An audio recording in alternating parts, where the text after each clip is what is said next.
সুপ্রিয় দর্শক আসসালামু আলাইকুম, কেমন আছেন আপনারা? নিশ্চয়ই ভালো আছেন। আজকের ভিডিওতে আপনাদের সবাইকে স্বাগত জানাচ্ছি। আজকে আমি আপনাদের সাথে শেয়ার করব গর্ভবতী মায়েদের জন্য 5টি অতি জরুরি গুরুত্বপূর্ণ বিশেষ তথ্য। এবং এই ভিডিওতে আমি প্রথম থেকে শেষ পর্যন্ত মানে কনসেপ্ট করা থেকে ডেলিভারি পর্যন্ত 5টি গুরুত্বপূর্ণ তথ্য প্রোভাইড করব। তাহলে চলুন মূল ভিডিওতে যাওয়া যাক। বাই দ্য ওয়ে, মূল ভিডিওতে যাওয়ার আগে একটা কথা বলি, আমি আমার চ্যানেলে pregnancy related, specially normal delivery related অনেক ইম্পর্ট্যান্ট তথ্য ভিডিও আকারে শেয়ার করে থাকি। এই তথ্যগুলো আমার পার্সোনাল এক্সপিরিয়েন্স ও আমার ডক্টরের সাজেশন থেকে নেওয়া।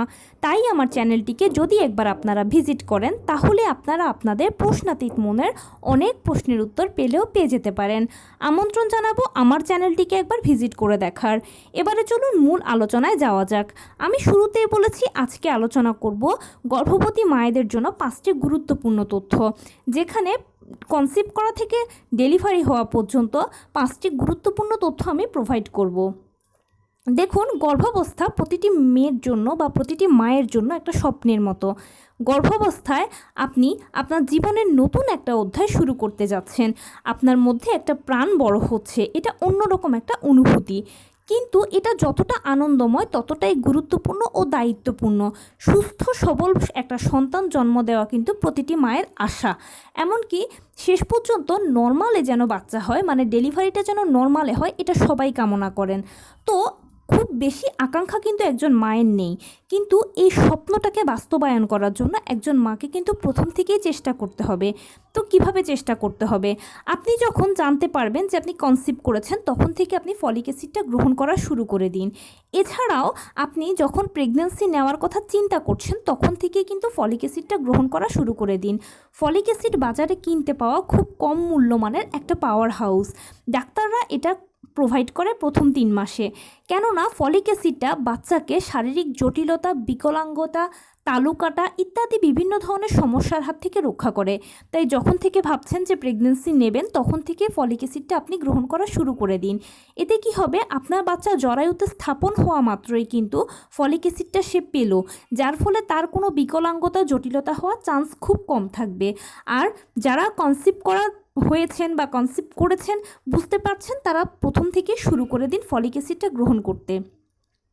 প্রথম 3 মাসে মায়েদের বিভিন্ন ধরনের শারীরিক সমস্যা হয়, যেমন ধরুন বমি বমি ভাব লাগা, খাবারে অরুচি লাগা, মর্নিং সিকনেস, মুড সুইং মানে অকারণে আপনার হঠাৎ করে মেজাজ খিটখিটে হয়ে গেল, অবসাদগ্রস্ত লাগলো ইত্যাদি বিভিন্ন ধরনের সমস্যা হয়। এই সমস্যাগুলো স্বাভাবিক সমস্যা, কেননা আপনার শরীরে বিভিন্ন ধরনের হরমোন এ সময় নিঃসরিত হচ্ছে, ওঠানামা করছে, এর ফলে এই সমস্যাগুলো হচ্ছে। এছাড়া অনেক মা বলেন যে কোনো সমস্যা হয় না, বিনা সমস্যায় তারা প্রেগন্যান্সিটা শুরু করতে পারেন, ওইটাতেও কোনো সমস্যা নেই। এখন আপনি প্রথম থেকে আপনার কনসিভ করার প্রথম থেকে আপনি আপনার খাবার দাবারের ব্যাপারে একটু সচেতন হয়ে যান। টোটালি হোমমেড ফুডের উপর ডিপেন্ড করবেন, মানে বাইরের খাবারকে একদম ছুঁয়েও দেখবেন না। ঘরে তৈরি করা খাবার খান, যে কোনো খাবার ঘরেই তৈরি করে খান, যেটা আপনার খেতে ভালো লাগে। আমাদের একটা বদভ্যাস হচ্ছে আমরা রেস্টুরেন্টে গিয়ে খাই বা অর্ডার করি বাইরে, এই কাজটা প্লিজ করবেন না। বাহিরের খাবারে বিভিন্ন ধরনের রং থাকে, বিভিন্ন ধরনের ক্ষতিকর উপাদান থাকে, যেটা প্লাসেন্টা দিয়ে সরাসরি বাচ্চার উপরে ইফেক্ট করে।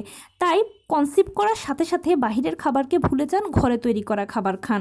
মাছ, মাংস, দুধ, ডিম, হলুদ ফলমূল, সবুজ শাকসবজি, লাল জাতীয় খাবার, ওমেগা 3 ফ্যাটি অ্যাসিড সমৃদ্ধ খাবার, কলা, খেজুর, বাদাম, ডালিম, বিটরুট, ভিটামিন সি সমৃদ্ধ খাবার, এগুলো বেশি বেশি করে গ্রহণ করুন। প্রথম 3 মাসে মায়েদের বিভিন্ন ধরনের সমস্যা, মানে বিশেষ করে খাবারের সমস্যার কারণে মায়েরা খাবারটা সেভাবে খেতে পারে না, যার ফলে হয় কি যে বাচ্চা আসলে প্রপারলি পুষ্টিটা পায় না। কিন্তু এক্ষেত্রে আপনি একটা বুদ্ধি অ্যাপ্লাই করতে পারেন, সেটা হচ্ছে ধরুন আপনি কোনো খাবারকে যদি সরাসরি না খেতে পারেন তাহলে সেটাকে প্রসেস করে খান। যেমন ধরুন দুধ ও ডিম আপনি সরাসরি খেতে পারছেন না, সেটাকে পুডিং করে খান বা যে কোনো ডেজার্ট বানিয়ে খান। মাংসকে যদি আপনি সরাসরি না খেতে পারেন কাবাব করে খান, কিমা করে খান। শাকসবজিকে সরাসরি খেতে না পারলে কাটলেট করে খান, স্যুপ করে খান। এভাবে বিভিন্ন প্রসেসে খান, যে প্রসেসেই আপনি ভালো লাগে সেভাবেই খান, শরীরে ঢোকান। আপনার নিজের শরীরের জন্য এটা প্রয়োজন, বাচ্চার জন্য প্রয়োজন। অবশ্যই ফার্স্ট ট্রাইমেস্টারে আপনি যখন ডাক্তার দেখাবেন, ডাক্তার নির্বাচনের ক্ষেত্রে কোনো নাম সর্বস্ব নয়, ভালো একজন ডাক্তারকে চুজ করে তার কাছে যাবেন এবং এটাই মাথায় থাকবে যেন প্রথম থেকে শেষ পর্যন্ত মানে ডেলিভারি পর্যন্ত ওই ডাক্তারের আন্ডারেই থাকতে পারেন এবং ওনার মাধ্যমে যেন আপনার ডেলিভারিটা হয়, এরকমভাবে ডাক্তার নির্বাচন করুন। তাহলে আখেরে আপনারই লাভটা হবে। অনেকে করে কি যে ঘন ঘন ডাক্তার পরিবর্তন করে বা 3টে ট্রাইমেস্টারে 3টে ডাক্তার দেখায়। এই কাজটা কখনো করবেন না, কেননা এক এক ডাক্তারের চিকিৎসা দেওয়ার ধরন হচ্ছে এক এক রকম। আপনি এখন একজনের কাছে গেলেন এক চিকিৎসা নিলেন, আবার আরেকজনের কাছে গেলেন আরেকটা চিকিৎসা নিলেন। এতে কি হবে, আপনি তো চিকিৎসা নিচ্ছেন ঠিক আছে, কিন্তু ওই যে আপনার কচি বাচ্চাটা ওর ক্ষতি হবে। সেজন্য প্রথম থেকে শেষ পর্যন্ত এক ডাক্তারের যদি আপনি আন্ডারে থাকেন তাহলে যেটা হবে আপনারও ভালো হবে, বাচ্চারও ভালো হবে, এমনকি ডাক্তারের আপনি একটা টোটাল অবজারভেশনে থাকতে পারলেন, ভালো মন্দ সব কিছু শেয়ার করতে পারলেন।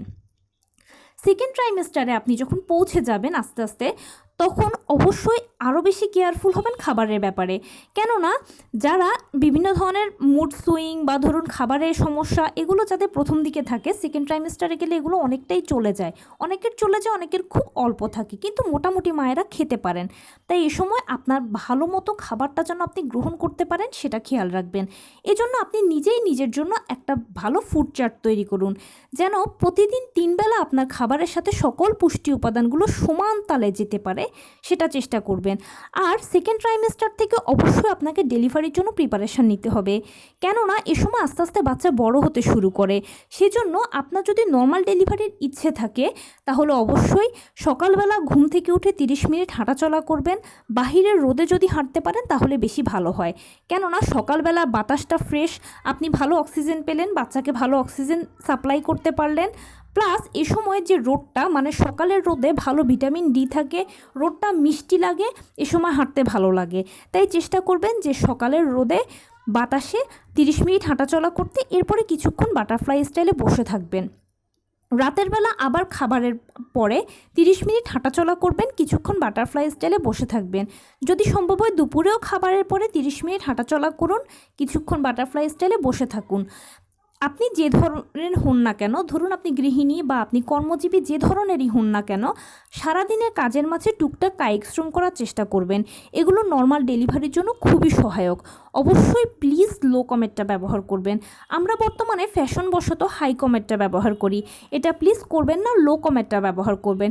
লো কমেটটা ব্যবহার করলে আপনার পেলভিসের একটা ভালো ব্যায়াম হয়ে যাবে, আর তখন ডেলিভারির সময় বাচ্চা অনায়াসে পেলভিস দিয়ে বেরিয়ে যাবে, আর সাইড কাটার প্রয়োজনও না হতে পারে আপনার। সেজন্য এই চেষ্টাগুলো করবেন। সেকেন্ড ট্রাইমেস্টারে আপনার ডাক্তার কিন্তু আপনাকে আয়রন, ভিটামিন, ক্যালসিয়াম ওষুধ দেবে, কেননা বাচ্চা এই সময় বড় হচ্ছে, তাই তার ভালো রক্ত সাপ্লাই প্রয়োজন, সেটা আয়রন ওষুধ করবে। ক্যালসিয়ামের প্রয়োজন, ক্যালসিয়াম ওষুধ পূরণ করবে। ভিটামিনের প্রয়োজনটা ভিটামিন ওষুধ পূরণ করবে। আপনার মনে হতে পারে আমি তো খাচ্ছি, দেখুন আপনি যে খাবারটা খাচ্ছেন সেটা আপনার বডিও কিছুটা কিন্তু টেনে নিচ্ছে, প্লাস বাচ্চাও নিচ্ছে, দুজনে ভাগাভাগি করে পাচ্ছেন। এর ফলে পুষ্টির কিন্তু একটা অপূর্ণতা বা ছোট্ট একটা গ্যাপ থেকেই যায়, আর এই ছোট্ট গ্যাপটাকে কিন্তু এই ওষুধগুলো পূরণ করবে। তাই এই ওষুধগুলো নিয়ে প্লিজ প্লিজ প্লিজ কোনো হেলাফেলা করবেন না, নিয়মিত খাবেন, আপনার জন্য ভালো হবে, বাচ্চার জন্য ভালো হবে। অবশ্যই নিয়মিত 12 থেকে 14 গ্লাস পানি তো খাবেনই, এতে আপনার অ্যামনিওটিক ফ্লুইডের ব্যালেন্স ঠিক থাকবে। আরেকটা টিপস হচ্ছে যে কোনো খাবার একটু কুসুম গরম খাওয়ার চেষ্টা করবেন। আপনি দুধ যখন খাচ্ছেন কুসুম গরম খাবেন, নিয়মিত 2টো করে ডিম খাবেন। গরম খাবারগুলো অ্যামনিওটিক ফ্লুইডের ব্যালেন্সকে তৈরি করার পাশাপাশি ধরে রাখতে সহায়তা করে। দেখুন একটা জিনিস তৈরি হলে হয় না, সেটা ধরেও থাকতে হয়, আর অ্যামনিওটিক ফ্লুইড সেটাকে ধরে রাখতে, সংরক্ষণ করতে গরম খাবার খুব ভালো সহায়তা করে। সেকেন্ড ট্রাইমেস্টারটা পার করে দেওয়ার পরে আপনি যখন থার্ড ট্রাইমেস্টারে যাবেন, এই সময় আপনাকে আরও বেশি দায়িত্ববান হতে হবে আপনার সন্তানের ভালোর জন্য, কেননা এ সময় বাচ্চারা অতি দ্রুত বেগে বড় হতে থাকে, ডেলিভারি প্রস্তুতি নিতে থাকে, জন্ম ওজন তৈরি হতে থাকে। সেই জন্য আপনাকে খাবারের ব্যাপারে খুব জোর দিতে হবে, পুষ্টির সঠিক ব্যালেন্স বজায় রাখতে হবে। নিয়মিত আপনাকে মাছ, মাংস, দুধ, ডিম, হলুদ ফলমূল, সবুজ শাকসবজি, লাল জাতীয় খাবার, ওমেগা 3 ফ্যাটি অ্যাসিড সমৃদ্ধ খাবার, কলা, খেজুর, বাদাম এগুলো নিয়মিত খেতে হবে। ভিটামিন সি সমৃদ্ধ খাবারগুলো খাবেন, প্রতিদিন 2টো করে ফল খাবেন, ডালিম, বিটরুটের মতো লাল জাতীয় খাবারগুলো খাবেন, এতে রক্তের হিমোগ্লোবিনের ব্যালেন্স ভালো থাকবে। থার্ড ট্রাইমেস্টারে অবশ্যই আপনি ডেলিভারির জন্য আরও ভালো প্রিপারেশান নেবেন। প্রিপারেশান কিছুই নয়, আগের মতোই সকালবেলা ঘুম থেকে উঠে 30 মিনিট হাঁটবেন, কিছুক্ষণ বাটারফ্লাই স্টাইলে বসে থাকবেন, রাতে ঘুমোতে যাওয়ার আগে 30 মিনিট হাঁটবেন, কিছুক্ষণ বাটারফ্লাই স্টাইলে বসে থাকবেন, পারলে দুপুরবেলা খাবারের পরেও 30 মিনিট হেঁটে বাটারফ্লাই স্টাইলে বসে থাকবেন। সারাদিনে টুকটাক কায়িক শ্রম করবেন, লো কমেট ব্যবহার করবেন, বাড়ির তৈরি খাবার খাবেন। আস্তে আস্তে যখন আপনি পৌঁছে যাবেন ডেলিভারির দিকে, তখন অবশ্যই লাস্ট চেক আপটা করিয়ে নেবেন। আপনার ডাক্তার এই সময়ও কিন্তু আয়রন, ভিটামিন, ক্যালসিয়াম ওষুধ দেবে, এগুলো আপনি খাবেন। চেক আপের ক্ষেত্রে একটা কথা বলি এখানে, আপনি যখন কনসিভ করবেন তখন একবার চেক আপ করবেন, 5 মাসে একবার চেক আপ করবেন, 7 মাসে চেক আপ করবেন, 9 মাসে একবার চেক আপ করবেন। 9 মাসের চেক আপটা হচ্ছে লাস্ট চেক আপ। আর 9 মাসে যখন আপনি আলট্রাসোনোগ্রামটা করবেন তখন দেখবেন যে বাচ্চার প্লাসেন্টা ঠিক আছে কিনা, বাচ্চার পজিশন ঠিক আছে কিনা, পানি ঠিক আছে কিনা, বাচ্চার সার্বিক অবস্থা ভালো আছে কিনা, আপনি ভালো আছেন কিনা, আপনার রক্তের হিমোগ্লোবিন ঠিক আছে কিনা। সব কিছু যদি ঠিকঠাক থাকে তাহলে আশা করতে পারেন যে আপনার নর্মাল ডেলিভারিটা হবে। এই ক্ষেত্রে আপনার কাজ হচ্ছে আগের মতোই নর্মাল ডেলিভারির জন্য প্রিপারেশান নেওয়া, লাইফস্টাইলে চেঞ্জ করা এবং খাবার দাবারের ক্ষেত্রেও পরিবর্তন আনা, মানে ঘরের তৈরি খাবার খাওয়া। চেষ্টা করতে করতে একটা সময় দেখবেন যে আপনার যথাসময়ে জরায়ু মুখ খুলবে, আপনার নর্মাল ডেলিভারিও হবে। ধরুন ডেলিভারি ডেটটা যদি পার হয়ে যায়, ঘাবড়ানোর কিছু নেই, এরপরেও আরও 7 দিন অপেক্ষা করতে পারবেন। তবে অবশ্যই মা বাচ্চা যদি সুস্থ থাকেন এবং ডাক্তারের সাথে যোগাযোগ করে, এর মধ্যে নর্মাল ডেলিভারি হলে ভালো।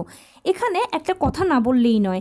দেখুন, নর্মাল ডেলিভারির জন্য আপনি হয়তো চেষ্টা করেছেন, নর্মাল ডেলিভারি আপনার আশা ছিল, পরিবারও আশা করেছে নর্মাল ডেলিভারির, বাট সামহাউ দেখলেন যে শেষ পর্যন্ত হতেও আর হলো না নর্মাল ডেলিভারিটা, সিজারের প্রয়োজন হয়েছে, সিজার করাতে হয়েছে, তখন কিন্তু প্লিজ মন খারাপ করবেন না। দেখুন, নর্মাল ডেলিভারি বলুন আর সিজার বলুন, এগুলো হচ্ছে বাচ্চার জন্মদানের পদ্ধতি মাত্র, কিন্তু আখেরে আপনার বাচ্চা আসলে কিভাবে আপনার কোলে আসবে সেটা উপরওয়ালাই ঠিক করে রেখেছেন। আপনি চেষ্টা করতে পারেন, চেষ্টা করবেন, আপনি সবসময় সর্বোচ্চই চেষ্টা করবেন, আশাও রাখবেন। কিন্তু যদি নর্মাল ডেলিভারি হয় তাহলে ভালো, আর সিজার হলে মন খারাপের কিছু নেই। আর নর্মাল ডেলিভারি হতেই হবে, করাতেই হবে, এখানে জোরাজুরির কোনো কিছু নেই। আপনার উপরওয়ালাই ভালো জানে যে কিভাবে আপনার সন্তান পৃথিবীতে আসবে। সেই জন্য নর্মালি তো আমরা সবসময় যে ধর্মের অনুসারী হই না কেন, আমরা উপরওয়ালাকে ডাকি, কিন্তু প্রেগন্যান্সি পিরিয়ডে আরও বেশি বেশি করে উপরওয়ালাকে ডাকবেন, এতে অবশ্যই ভালো হবে, সেটা তো আপনারা সবাই জানেন। আর এখানে একটা কথা বলে শেষ করব, সেটা হচ্ছে যে প্রেগন্যান্সি পিরিয়ডে নিজের মানসিক স্বাস্থ্যটা ভালো রাখবেন, এজন্য পরিবারকে সময় দেবেন, ভালো চিন্তা ভাবনা করবেন, ভালো ভালো বই পড়বেন। তো এই ছিল আজকের ভিডিও। কেমন লাগলো বলুন? যদি ভালো লেগে থাকে ও হেল্পফুল হয়ে থাকে তাহলে প্লিজ লাইক, কমেন্ট, শেয়ার করতে একদম ভুলবেন না। আর সেই সাথে আমার চ্যানেলটিকে সাবস্ক্রাইব করার বিনীত অনুরোধ রইল। পাশে থাকা বেল আইকনটি ক্লিক করে দেবেন যেন আমি ভিডিও আপলোড করার সাথে সাথে আপনার নোটিফিকেশান পেয়ে যান। এছাড়া যদি কোনো প্রশ্ন থাকে কমেন্টসে জানাবেন, আমি রিপ্লাই দেবো। প্লাস যদি কোনো পরামর্শ থাকে যে কোন বিষয়ের উপরে ভিডিও বানালে আপনারা উপকৃত হবেন, সেটাও জেনে নেবেন। আমি আপনাদের পছন্দের সর্বোচ্চ প্রায়োরিটি দেব। ভালো থাকবেন, সুস্থ থাকবেন। আসসালামু আলাইকুম।